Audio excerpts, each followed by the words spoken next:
how to get interactive, and it's on facebook.com/joynewsontv. On Twitter, it's on Joy News on TV. Now, let me begin with a very sad one. The 6 kindergarten pupils who died this week as a result of collapsed classroom walls in the central region and who have been laid to rest. There was a procession of grieving parents, teachers, and community members during the burial, but there's been lots of blame game business, which since the tragedy occurred. The question I ask is, who should carry that blame, and what do you think should be done to prevent a recurrence?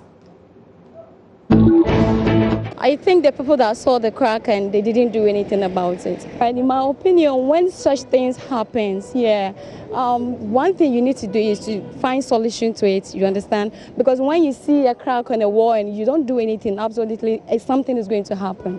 Yeah, cross-checking. Always you need to cross-check whether there is problem on the wall or anything around the wall, yeah. My side, I think maybe the MP. I think the districts have MP. So at least the MP must be more responsible of this, because it is very painful that somebody have given birth 9 months and just a day and just a second, children will the building will just collapse on our children. Innocent children do not have any idea or they don't have any knowledge. It's very painful. So my side, I think maybe the more blame has to be on the MP, the districts. Yeah. My side, I think maybe we have elders in this Ghana, so at least something like that, especially the education buildings and all over, it really helps us. So my side, my idea is more times if something like that is going on, the elders in this Ghana must try to focus on it more. Yeah. Then it's definitely this. You have to blame the school, maybe the principal or whoever is in charge. I guess we need to just maintain our building. If there is any crack or something like that, we can redo it or something. Try and work things out rather than just ignoring it. The staff, the whole staff, because they are all aware. If the headmaster is supposed to report to the municipal chief or the district chief executive or the engineering department and they have not reported, any of the teachers can lodge a complaint. It's not necessary by the headmaster. So all the teachers, especially that very building, the teachers that are along with that very building should be held responsible with the headmaster.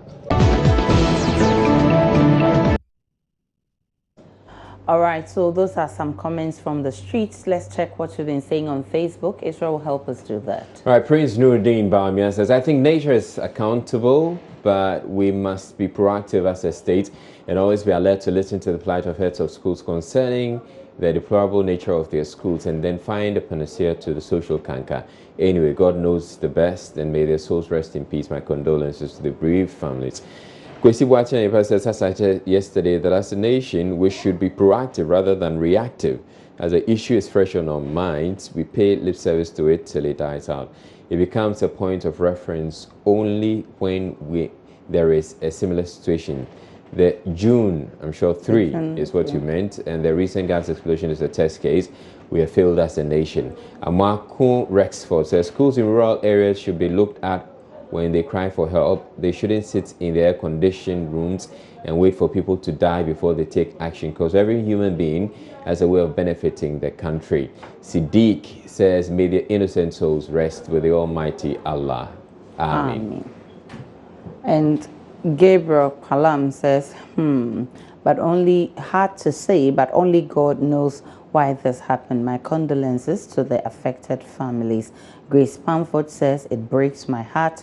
Osajefo Yao Dramina says, I don't wake up with dry pillow anymore. Those are some comments from the It just goes to say, he always sheds tears. Shedding tears since that happened. All right, it's a sad one though. But also the majority in Parliament has supported claims by the Vice President that a whopping amount of 7 billion cedis was not accounted for by the Eswell John Mahama-led government. According to the majority, they suspect the details of the 7 billion cedis were heading because of the International Monetary Fund, since the country was struggling to meet targets set under the 3-year program. Now, the minority, however, denies this claim, but my question this night is that what do you suggest should be done to ensure transparency and accountability in our state institutions?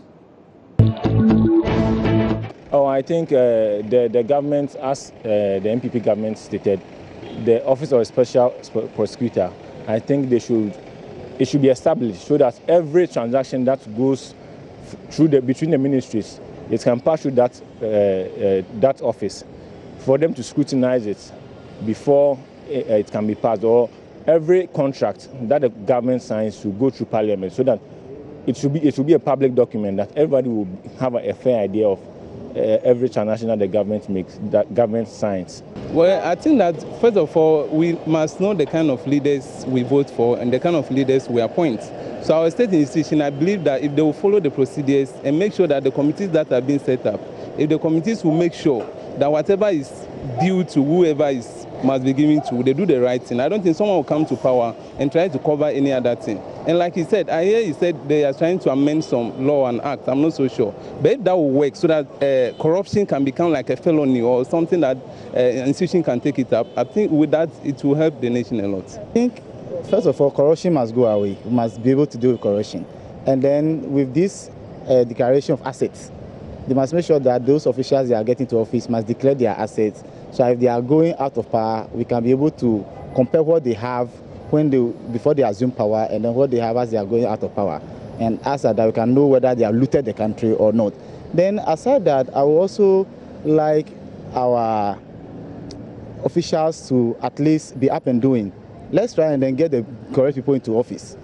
With the vetting committee and so on, they should be able to scrutinize them very well, go down to their histories and so on, and know whether they have any character or any act of corruption in their history. If they are checking him, like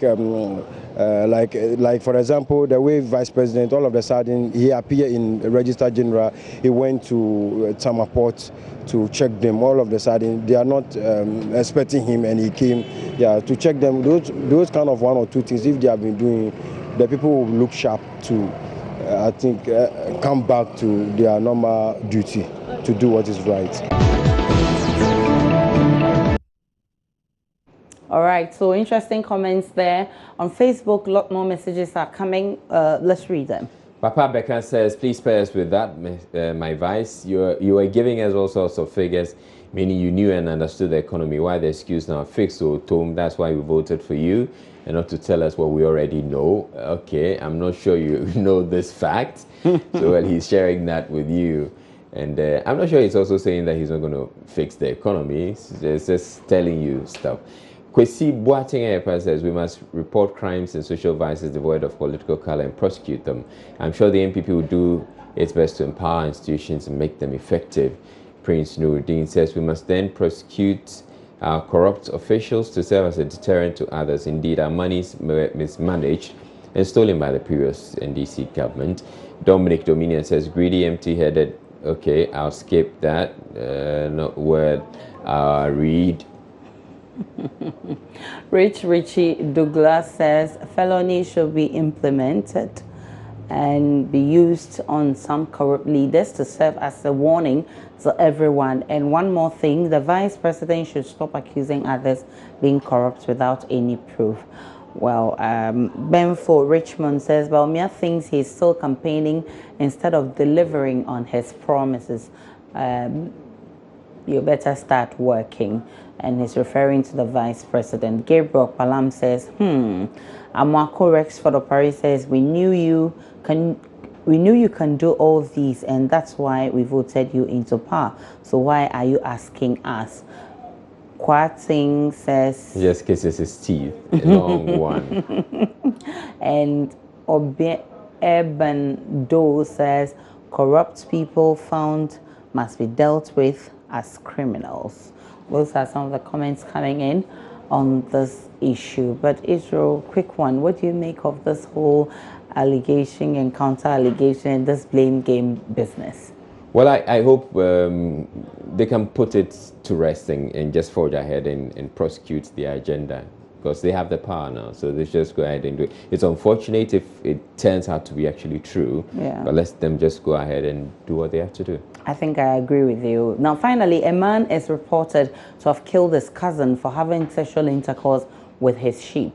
As odd as it might sound, there have been similar cases at different times and different places. The question I ask, and this baffles me a lot, what do you think motivates some humans to have sexual intercourse with animals? Oh, some people sleep with animals because of some rituals, especially, you know, Sakoa and everything. They say, okay, go and do this before the money will come. So because of spirituals, they do these things. But all these things is not fine. I think you get me here. Yeah. That's the reason why some people sleep with animals. Some people too, they sleep with mental people because of money. As for me, I believe people who normally have sex with animals, I believe these things are all spiritual things. Because I don't think if human being having sex with animal is very, very bad. No, so I think these things are all spiritual things. No, I don't think these things are spiritual things. Nobody can do that if he or she is not under influence of a spiritual thing. Yeah. Why? Because why would you have a sex with an animal? You get me? You know, we have spirituals. We have that bad spirit. You know, we have that bad spirit that when it's in you, you feel like, you know, having sex. That's it. Yeah, so sometimes when the bad spirit came to them, they feel like having sex with, you know, even animal. That's it.